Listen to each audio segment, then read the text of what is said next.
ZANU-PF Treasurer Patrick Chinamasa has stirred controversy after attempting to distance President Emmerson Mnangagwa from the highly contested Constitutional Amendment Bill No. 3 Cap 3, insisting the push for extending presidential terms was not initiated by the head of state. Zambia Mashkobdani watching the ZANU-PF Unstoppable declares Chinamasa then was subscribe or like on the bill icon.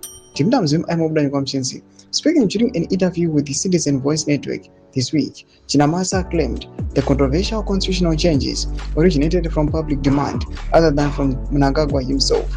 In quotes, Cap 3 came from the people. It's not President Emmerson Mnangagwa who initiated the term extension, said Chinamasa. The remarks are expected to deepen public skepticism over the ruling party's motives, especially as critics continue to argue that the proposed amendments are aimed at consolidating political power by ordinary Zimbabweans battle economic and social challenges.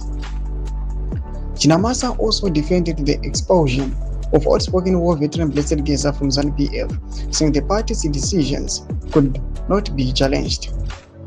ZANU-PF made a decision, and that decision is final, he said. President Emmerson Mnangagwa didn't initiate all the changes in Cap 3.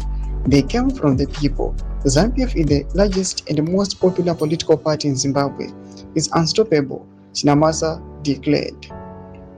The comments have already sparked a debate online, with the critics accusing ZANU-PF officials of trying to shift blame for unpopular constitutional changes onto citizens while tightening their hold on power. Doma developments aripo pangwa inwe nema adherents zaneshitwa na Chinamasa achiti the idea Cap 3 it originated from the people aina ku originator from the head of state zvinokonzera outrage pangwa inwe munyika yeZimbabwe. Kana kuma section medu dzafundwa any more clip pamusoro pechitiko ichi.